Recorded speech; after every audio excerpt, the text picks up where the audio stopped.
Imaginez un endroit où le ciel semble plus proche de la Terre, un territoire glacé, isolé au sommet du monde, où les montagnes sont adorées comme des dieux, et des traditions défient tous ces en quoi vous croyez. Je parle du Tibet, un pays où l'impossible est réalité. Ici, les corps des morts sont offerts aux oiseaux sacrés. Des moines vivent isolés dans des monastères suspendus aux falaises. Et il existe même un désert où le froid est si extrême qu'il peut tuer en quelques minutes. Mais qu'est-ce qui choque le plus ? Dans certains villages, les femmes épousent plusieurs hommes en même temps, et le plus surprenant, tous sont frères. Oui, elles épousent le mari et aussi les beaux-frères. Et CE n'est qu'une des nombreuses traditions que vous allez découvrir dans cette vidéo. Alors, préparez-vous à découvrir le côté le plus extrême, caché et incroyable du Tibet. Un endroit où chaque paysage est sacré, où chaque silence cache une histoire et où chaque détail semble figé dans le temps. Mais avant de commencer, laissez un like et abonnez-vous à la chaîne. Cela ne coûte rien et me motive à continuer à vous proposer du contenu incroyable. Numéro 1. Géographie. Situé au cœur de l'Asie, le Tibet est une région autonome de la Chine qui partage des frontières avec plusieurs pays, le Népal, l'Inde, le Bhoutan et le Myanmar. Au nord, il se relie aux vastes plaines chinoises. Au sud, il est protégé par les imposantes murailles de l'Himalaya. Avec une superficie de plus d'1 200 000 km², le Tibet est l'une des plus grandes régions du continent. Mais c'est qui le rend vraiment unique, c'est son altitude. Connu comme le toit du monde, le plateau tibétain est la plus vaste et la plus haute étendue de terre habitée de la planète, avec des altitudes moyennes supérieures à 4500 mètres. C'est là que se trouve la face nord du mont Everest, la plus haute montagne de la Terre, ainsi qu'une série d'autres sommets enneigés qui percent le ciel. Malgré des conditions extrêmes, le Tibet abrite des paysages éblouissants et variés. Mais CE n'est pas seulement le relief qui impressionne. Le Tibet est le berceau de fleuves asiatiques majeurs, comme le Mékong, le Yangtze, le Gange et le Brahmapoutre. Tous naissent dans SE glacier, CE, qui fait du Tibet la principale source d'eau douce dès l'Asie. Numéro 2. Population. Le Tibet abrite environ 3 600 000 habitants. La majorité vit dans des zones rurales, dispersées dans des villages, des vallées et des monastères isolés entre les montagnes. Dans les villes, comme Lhasa et Shigatse, le contraste est frappant. Des rues animées, des marchés colorés et des temples remplis de pèlerins révèlent un peuple qui vit intensément sa foi et sa culture, même face à la modernisation. La langue officielle est le tibétain, parlé par la grande majorité de la population, surtout hors des centres urbains. C'est une langue tonale, écrite avec un alphabet propre. Malgré la présence croissante du mandarin, le tibétain demeure le principal véhicule de préservation culturelle. Beaucoup de jeunes parlent aussi le chinois, en raison de l'influence du système éducatif imposé. Mais à la maison et dans les monastères, le tibétain reste un symbole d'identité et de résistance. Numéro 3. La polyandrie. L'une des pratiques les plus étranges et choquantes du Tibet est la polyandrie fraternelle, une tradition dans laquelle une femme épouse plusieurs hommes, généralement des frères. Oui, c'est exact. Dans certaines régions de l'intérieur du Tibet, en particulier dans les zones rurales et isolées, il est courant que tous les fils d'une famille partagent la même épouse, vivant sous le même toit comme une seule famille. Dans ces cas, les frères du mari deviennent aussi SES mari. Cette pratique est adoptée principalement pour préserver les terres et les ressources de la famille, en maintenant l'héritage dans le même noyau familial. De plus, elle contribue à limiter le nombre d'enfants. C'est qui est essentiel dans une région au climat rigoureux, à l'agriculture limitée et à l'accès difficile aux services de base. Moins de familles signifie moins de bouches à nourrir et de meilleures chances de survie pour tous. Cependant, cette tradition exige que l'épouse maintienne un équilibre attentif entre SES mari, garantissant que tous soient traités équitablement et évitant les conflits dans la vie familiale. Si vous aimez la vidéo, laissez un like et abonnez-vous à la chaîne pour plus de contenu comme celui-ci. Religion. Au Tibet, la spiritualité n'est pas seulement une partie de la vie, elle est la vie elle-même. Environ 90% de la population suit le bouddhisme Vajrayana, une branche du bouddhisme Mahayana profondément liée aux enseignements du Bouddha, mais avec des caractéristiques uniques. Cette version intègre des rituels tantriques, une méditation intense et une profonde connexion entre maître et disciple. Les moines et les lamas, figures de grand respect, sont vus comme des guides spirituels et beaucoup de Tibétains consacrent une partie de leur vie à l'étude dans les monastères. La figure centrale du bouddhisme tibétain est le Dalai Lama, considéré comme la réincarnation du Bouddha de la compassion. Bien qu'il vive en exil depuis 1959, son nom reste sacré pour la majorité des Tibétains, qui le voient comme un symbole de paix, de résistance et de sagesse. Un autre chef important est le Panchen Lama, dont la succession est l'objet de vives disputes entre le gouvernement chinois et le clergé tibétain. En plus du bouddhisme, le Tibet abrite aussi l'ancienne religion Bon, considérée comme la base spirituelle antérieure à l'arrivée du Bouddha.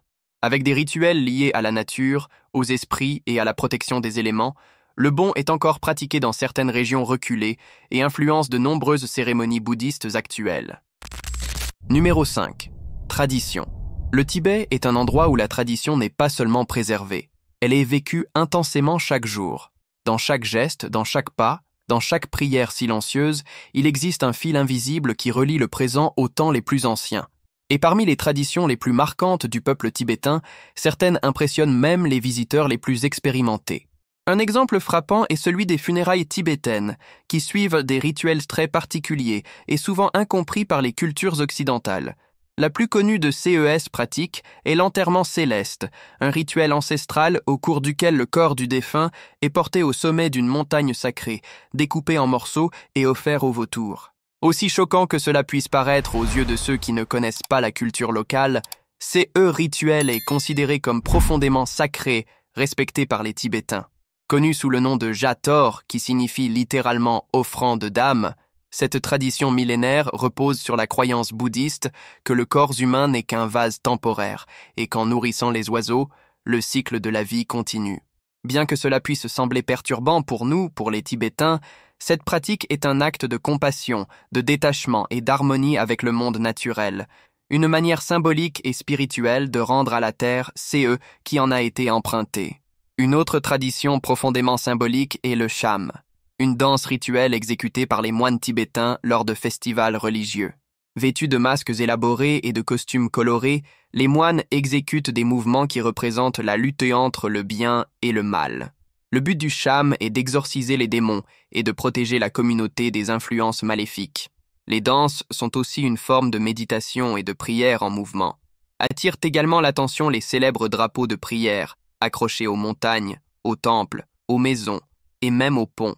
Chaque drapeau porte des mantras et des symboles sacrés, et l'on croit que le vent, en les touchant, répand leur bénédiction dans tout l'univers. Et nous ne pouvons pas oublier l'utilisation des moulins à prière, des cylindres métalliques contenant des mantras inscrits à l'intérieur. Ils sont tournés dans le sens des aiguilles d'une montre, toujours avec la main droite, comme si chaque rotation était une prière silencieuse. Dans les marchés, les temples ou les rues des villages, il est courant de voir des moines, des personnes âgées et des dévots faire tourner leurs moulins avec sérénité, comme s'ils étaient alignés avec le rythme même de l'univers.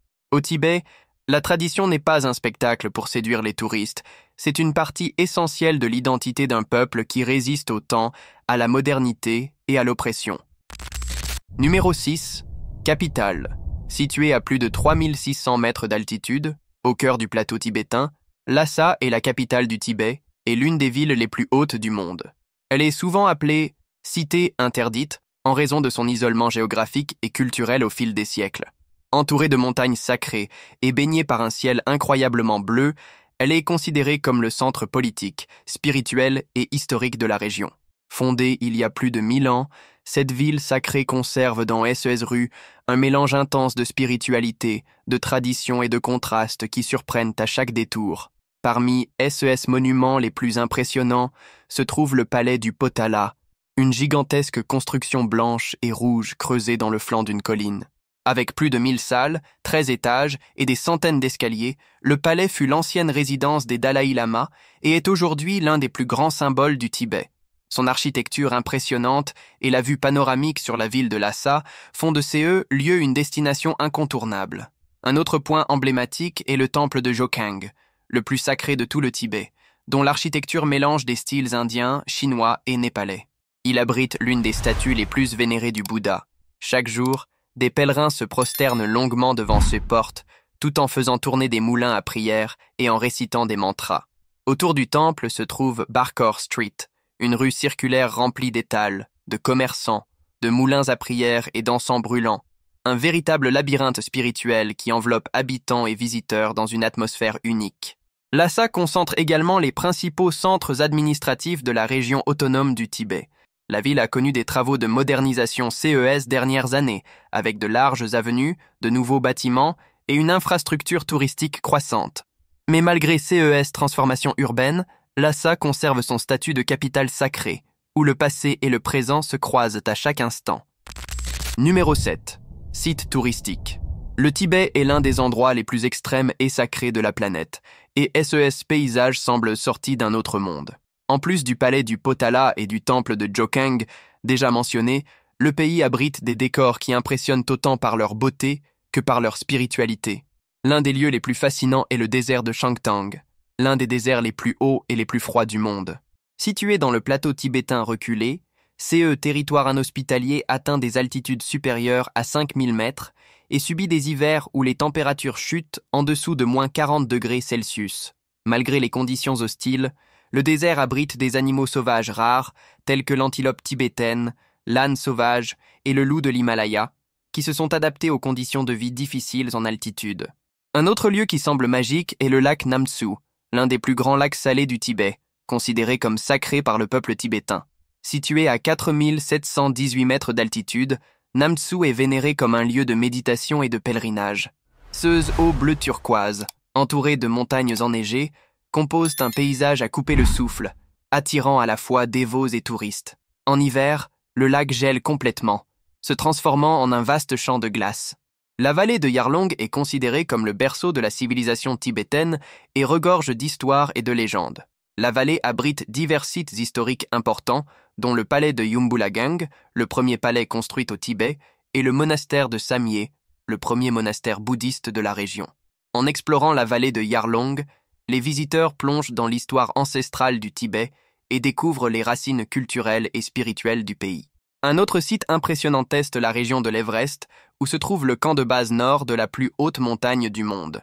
Du côté tibétain, l'accès se fait par route jusqu'à proximité du glacier, offrant une vue claire et saisissante de l'Everest sans avoir besoin de longues randonnées. Là, le paysage est dominé par la glace, la pierre et un silence absolu qui semble figer le temps. Parmi les montagnes se distingue aussi le mont Kailash, l'une des montagnes les plus sacrées de la planète. Révéré par les bouddhistes, les hindous, les jaïns et les adeptes du bon, le Kailash n'a jamais été escaladé par respect pour sa sacralité. Autour de la montagne, les pèlerins effectuent une marche de plus de 50 km comme forme de purification spirituelle. Pour beaucoup, accomplir une circumambulation complète équivaut à purifier le karma d'une vie entière. Numéro 8. Festival. Les festivals tibétains sont des célébrations colorées et spirituelles qui reflètent la profonde religiosité du peuple. L'un des plus importants est le Losar, le Nouvel An tibétain. Célébré entre février et mars, il marque l'arrivée d'un nouveau cycle, selon le calendrier lunaire tibétain. Pendant plusieurs jours, les maisons sont décorées de nouveaux drapeaux de prière, les monastères organisent des rituels spéciaux et les familles se réunissent pour partager des plats traditionnels. C'est un moment de renouveau spirituel et de purification symbolique du corps, de l'esprit et de l'âme. Un autre festival significatif est le Sagadawa, qui célèbre la naissance, l'illumination et la mort du Bouddha. Durant cette période, les fidèles font des dons, accrochent des drapeaux de prière et parcourent des routes de pèlerinage autour des monastères et des montagnes sacrées. Le Monlam Chenmo, appelé le Grand Festival de prière, a lieu à Lhasa et dans d'autres villes monastiques. Des milliers de moines se rassemblent dans les monastères pour réciter des mantras, organiser des débats philosophiques et conduire des cérémonies qui durent plusieurs jours. C'est un spectacle de foi collective, où le son de trompe, des tambours et des chants emplissent l'air, créant une atmosphère presque hypnotique. Un festival particulièrement curieux est le Xoton, connu comme le Festival du Yaourt. Il a lieu en août et commence par une cérémonie au monastère de Drepung, où une immense tanka, peinture sacrée du Bouddha, est déroulée sur une colline devant des milliers de personnes. Ensuite, la fête se répand dans la ville avec des représentations d'opéra tibétainais, la distribution de yaourts maison, d'où le nom de l'événement. Numéro 9. Cuisine. Si vous pensez avoir tout goûté dans la gastronomie asiatique, c'est que vous ne connaissez pas encore la cuisine tibétaine. Influencée par le climat extrême, par l'altitude élevée et par la spiritualité bouddhiste, la nourriture tibétaine est simple, robuste et conçue pour réchauffer le corps et l'âme. Mais elle garde aussi des saveurs uniques, des ingrédients exotiques et quelques surprises qui peuvent défier même les palais les plus aventureux. L'ingrédient le plus emblématique de la cuisine tibétaine est, sans aucun doute, le yak. Cet animal, semblable à un bœuf poilu, est une partie essentielle de la vie dans les montagnes, et cela se reflète dans la cuisine. La viande, le lait et même le beurre de yak sont présents dans presque tous les repas, que CE soit dans des soupes chaudes, des fromages forts ou dans le thé traditionnel au beurre de yak, une boisson épaisse et salée qui peut sembler étrange au premier goût, mais qui est considérée comme sacrée par les habitants. L'un des plats les plus consommés est le tsampa, une farine d'orge grillée mélangée à du thé chaud et au beurre de yak. Pour les Tibétains, cette pâte énergétique est comme le pain quotidien. Elle est présente au petit déjeuner, dans les offrandes au temple et même dans les poches des voyageurs comme collation d'urgence.